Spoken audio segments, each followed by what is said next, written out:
Hey creative friends, welcome to my channel. And I just wanted to tell you, we were outside working in the yard and we're kind of figuring out up there all the extra wood that we have to take care of. But we were outside working and I kept smelling the blackberries.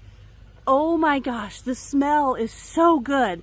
So I decided, impromptu, I'm going to do a video and I'm going to make for you the best blackberry cobbler you ever had in your life. I'm not kidding you, but I want to show you the blackberries. So we're down here. This is where we park our boat. But right now the boat's not there because we're out, our son is out using it fishing a lot, so he keeps it at his house at this time of the year. But I want to show you the blackberries. Oh my gosh. These are beautiful. Look at that. So good. That is a delicious blackberry. And I've already just got my little funnel here, my little colander. And what I do is I pick about 2 cups. That's all I need. So I'm going to continue to pick these blackberries. And I'm going to go around to the front. There's a whole bunch more. This is just down by at the end of our driveway, sort of midway down our driveway. But I'm going to pick these. And then once I have these, the best blackberry cobbler you ever had. So I'll be back. Okay, so I got all that I could off that side, and now I'm on the other side of our little boat garage. And look, there's, oh my gosh, look at all of those. Yummy. Okay, I'm gonna keep picking. Okay, now I've come down to the road. I want you to see where, so from where I'm standing, I've got all of these so far, and I'm not getting all of them. I'm just picking as I go, making it easy. But I'm going along and getting the low ones, so I'm down on the road right now. And this is on the other side of where our boat thing is. But look at this. See that? All of those berries. But see how high they are? I used to have a thing, and it was a stick, and it had a hook on the end. And I'd go up there and I'd hook them and pull them down. I called it my picky stick. And Brian doesn't know where it is. So I'm just going to have to do my best with the lower stuff. My neighbors are getting new fence put in. But anyway, I'm going to keep picking. I just wanted to show you the delicious, beautiful blackberries that I'm picking. And I can't wait to go make my cobbler. All right, we're inside and I have got out all the ingredients so that I can run these by you. Now this is just a recipe that's in my head. I'm sure it's similar to other recipes that you find, but this is just what I know to make. So I had to get my cinnamon out. So what you need, now I've got the blackberries and I've got them all rinsed and they're laying here so they can get dried off. Now you could make this with blueberries, you could make this strawberry, you could make this with any kind of berry.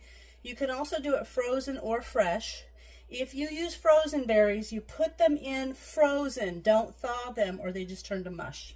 So the ingredients you need, you're going to need 1 cup of self-rising flour. If you don't have self-rising flour, you take 1 cup of all-purpose flour with a teaspoon of salt and 1.5 teaspoons of baking powder. I'll do that in a second, but because I just want you to write this down as we go.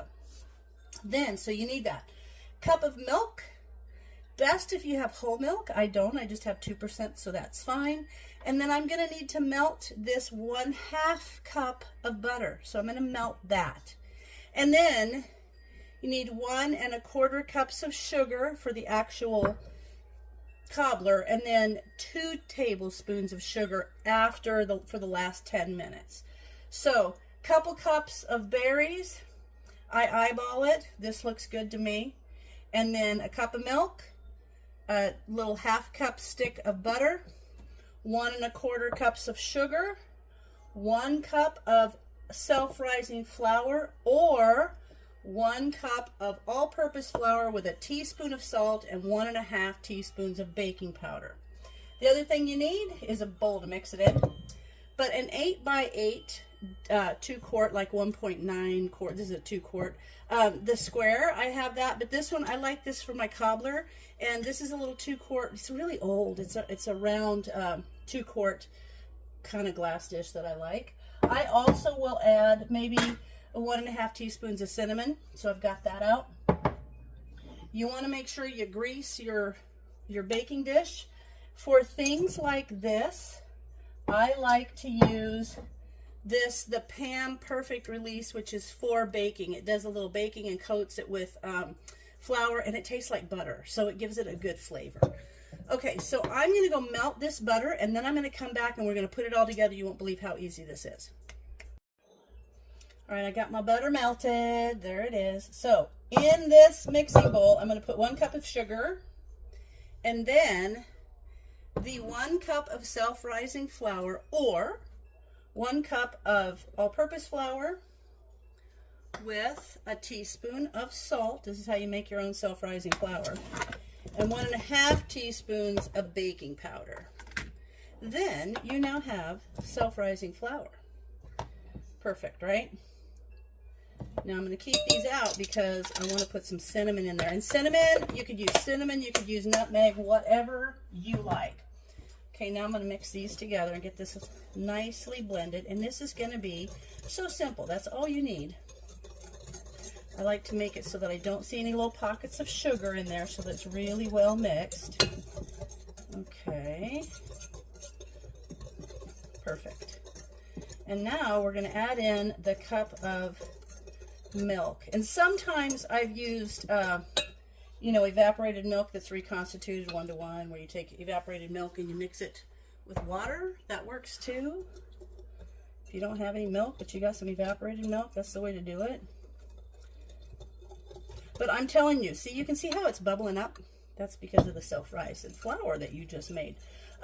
So interesting, we've been on cruises, we've been all kinds of places around, like we've been to Japan and Hawaii, all over the place. And Brian is a desserts guy. And when this is right out, like out of the oven, still warm with ice cream or like Cool Whip on it, he says it's the best dessert he's ever had. So he's had some experience with desserts. So this is good. Okay. And I got that all mixed. Now I'm going to mix in the butter, and I kind of like to drizzle it and mix it because I just heated it too. So I don't want it to, like, you know, be a real hot thing poured in there. So we're going to mix this up. There we go. Get that nicely mixed. And it'll make kind of a real thin pancake batter, but you need to make sure you get all that butter mixed in really well. Okay. And this has got the oven is set at 350. And now I want to mix in my cinnamon because I like cinnamon in it. If you don't like cinnamon, then don't put it in there. I'm going to put like, oh, a heaping teaspoon. That works. Kind of measuring with my taste buds today. That's the way I want it to taste. Okay, I'm going to mix that in.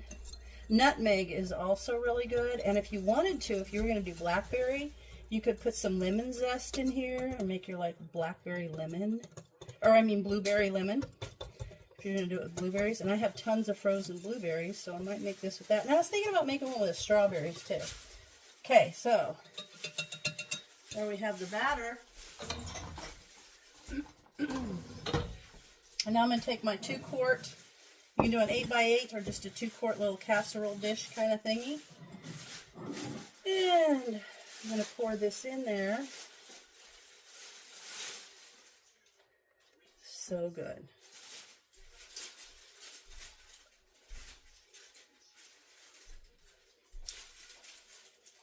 And it smells so good when it's baking too.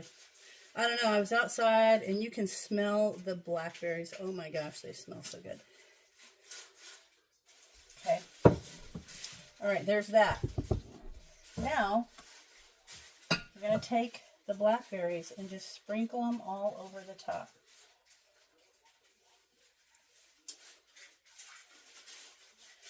And when this bakes, it's going to kind of come up around all the blackberries and they're going to get distributed all throughout it. And I'm telling you, vanilla ice cream with it is phenomenal. Or just Cool Whip or whipped cream on there.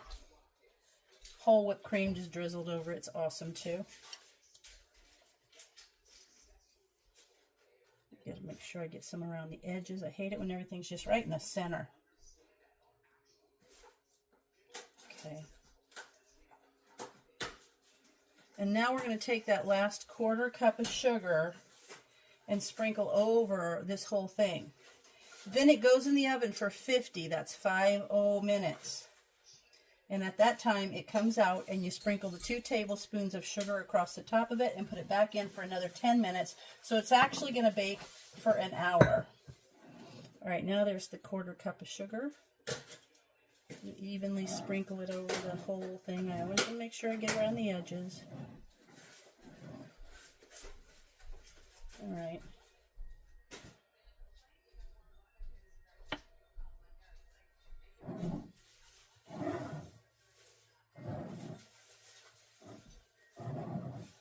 I was going to go do my exercises while this bakes, but you know what? I think I'll clean up the kitchen instead.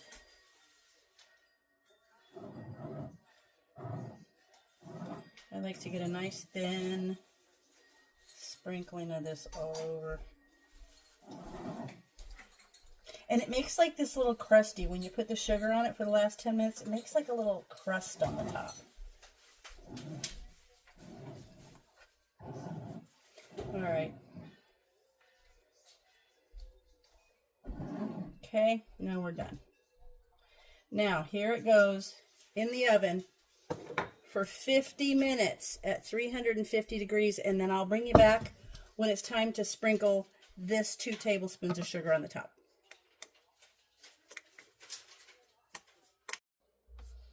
So the 50-minute little buzzer went off, so I'm going to take this. Oh my gosh, that looks so good. And I'm going to show you what we do next. So there we have this beautiful Blackberry Cobbler. I just want you to see the sides.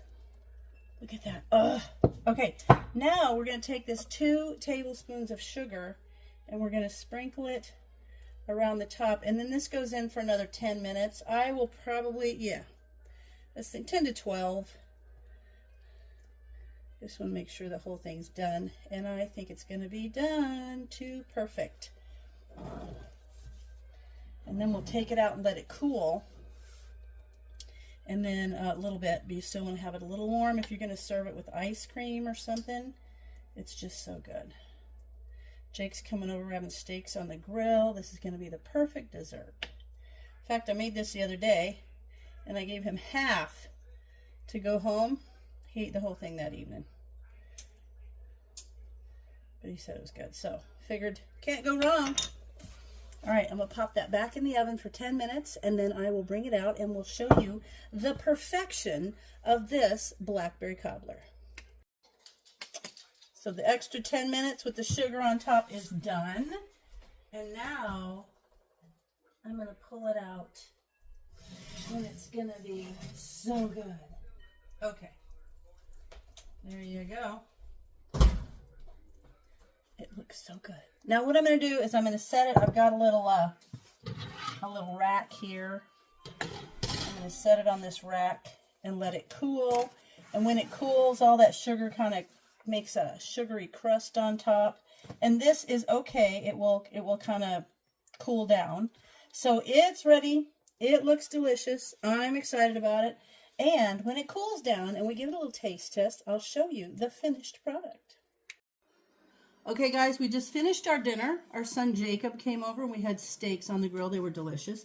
But guess what? We're finishing up with Blackberry Cobbler. And these are going to be my taste testers. This one Dad's favorite dessert. Good. So good? Good. You love it?